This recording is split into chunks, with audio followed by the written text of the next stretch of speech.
All right, Project Wildflower. I got my Prairie Nursery seeds.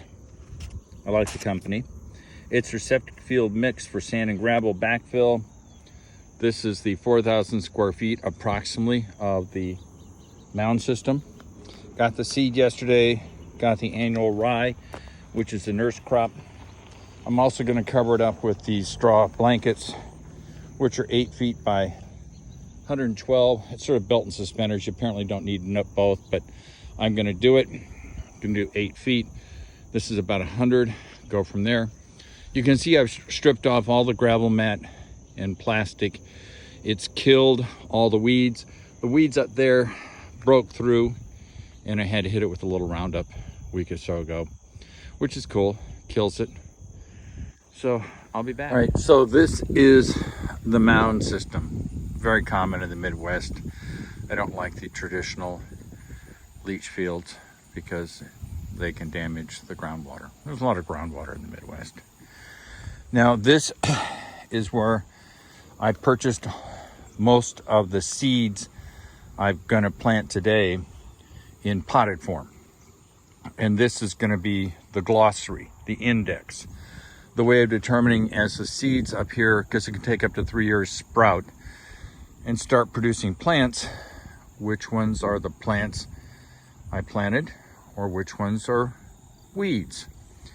Well, now I have a visual representation of the plants. So when I go out and try to clear the weeds, I'm not pulling out the plants that I paid for. And so it's going well. I chose to put it in a corner because it's sort of like a picture. There's the peat moss, which I have to use to dilute the seeds so you can spread it by hand. I put the little orange flags because as these plants grow, I don't want to lose track of where the access to the mound system exists. Now this is just a temporary measure because those little flags will be destroyed in the sun, but it's there. And then, like I said, I'm going to be using this straw mat to help secure the peat moss, the annual rye, and the wildflower seeds so that they don't blow away, get eaten by birds, and they help retain the moisture along with the peat moss. So if you don't remember, this was all covered with smothering devices. And I had 3 smothering devices. We'll walk over, give you an example. 2 were not so good, and 1 really worked well. The one that worked really well is a commercial product called gravel mat. And gravel mat, like the name suggests, is what you put underneath gravel. And this is gravel mat. It's very heavy duty. I mean, and it's designed to support the gravel. So as time goes on, the gravel doesn't start having sinking. Then we have the usual weed mat, which is thin and somewhat translucent. I wouldn't use weed mat. And then we have the final one, which is plastic. And I think this was it 5 mil plastic? It self-destructed in 6 months. The ultraviolet light just fractured it, caused it to degrade. I would never use the plastic again, period. I would use the weed mat for the reason that as the plastic degraded and the wind kicked up, it would tear open holes in what was supposed to smother the ground. And that obviously defeated the purpose of smothering the ground. So with the help of some friends, Tim and Nathan, we moved all of the gravel mat from over there. We dragged it and put it over here. The question is, why do we put it over here? Well, I see this as a potential place to put fruit trees. Not sure what fruit trees I want to put in, but this whole area used to be fruit trees. So it's a good location. And this is about, I'm guessing, 2,000 to 3,000 square feet.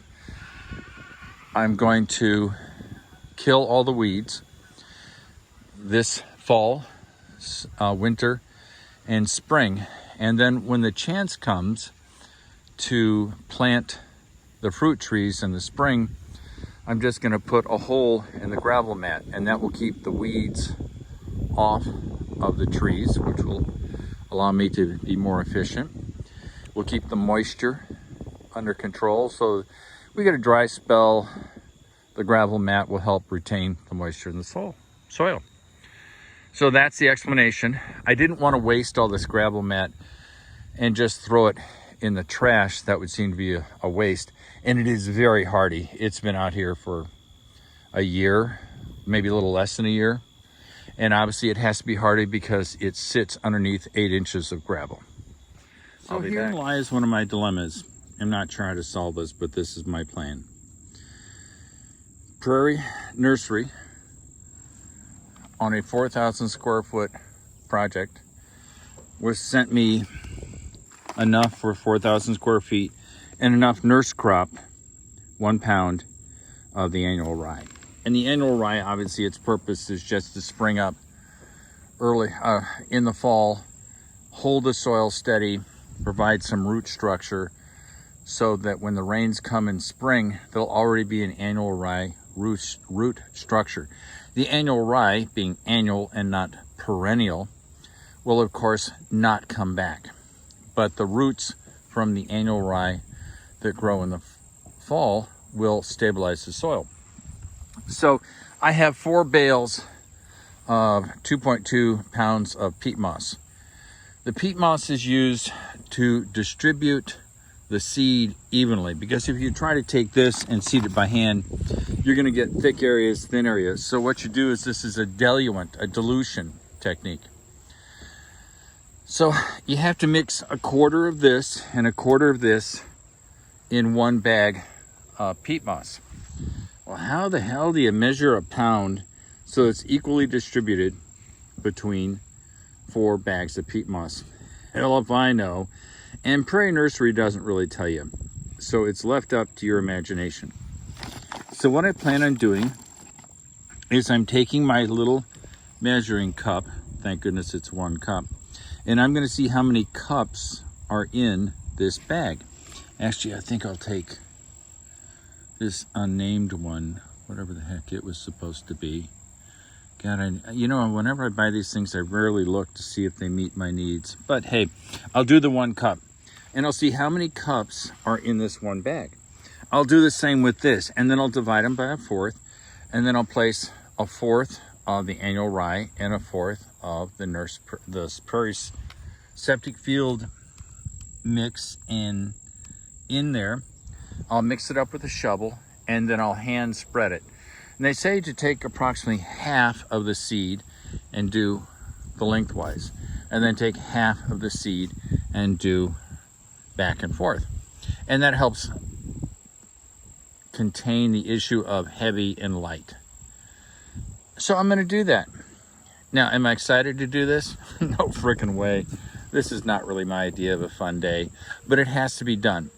The reason I want to get done now is there's supposed to be some rain in the next 3 or 4 days, which would seem to be a good idea for the annual rye to get enough moisture to start to seed.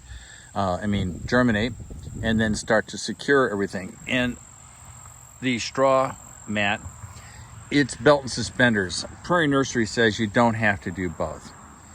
But this is this is technically a 4.5 year project. I would rather overkill and have too much of what's recommended than not enough. I got a lot of investment in this. And like everything in life, delayed gratification is not a human strong point. It's not one of our strengths. We like to have immediacy, and I'm one of those people. I'll be back. Oh, what a surprise. Inside this bag were 3 bags. So we have the septic field mix. We have another one. This is grasses. This is wildflowers.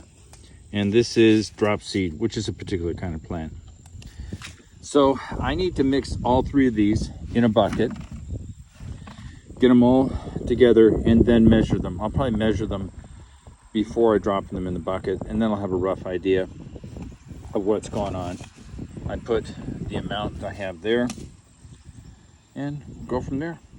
I'll be back. So I measured out each one, and it comes to approximately 15 cups divided by 4. Since I'm breaking up to 4 equal pieces, it's a little less than 4 cups. So I will take my cup and scoop in here. I've already mixed up this, and then I will take it over to here and spread it out. Now each one of these bags is going to get approximately 4 cups, thereabouts. There's enough variables in here that I'm not sure it really makes any difference. That's 2. That's 3. And we'll do a little less. Now I will take the shovel and I will mix this up. So I have my first 1/4 or the quarter to spread the peat moss with the seed all mixed in, as I explained before. So it will go from here all the way there. Now that's about 2,000 square feet, but realize I'm going to be then overlapping with another load. So the first load, 1/4 of the spread, will go this way. The next 1/4 will go this way. The third 1/4 will go left and right, and then the final one will be off in the distance, left and right. Now, does this seem like being in a chemistry lab? No. I mean, we're talking about we're not talking about CCs mixed with CCs. This is very crude. It's very gardeny, very agricultural. And how's it going to succeed? I'll tell you in 1, 2, and 3 years. But here I'm going to go. Okay, folks, nearly done.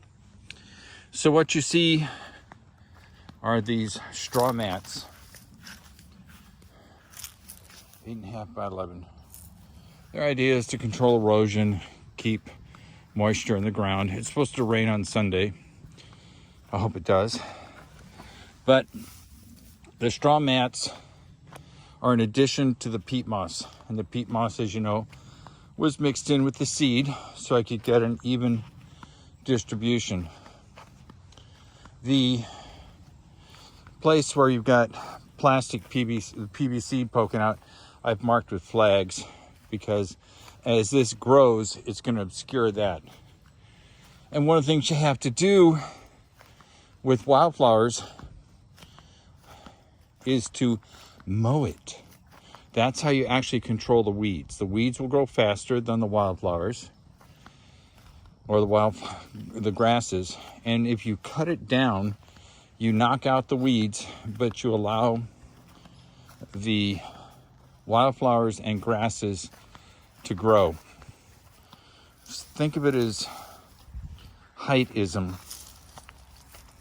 So we're discriminating against the taller, faster growing plants because we know they're vulnerable to being mowed.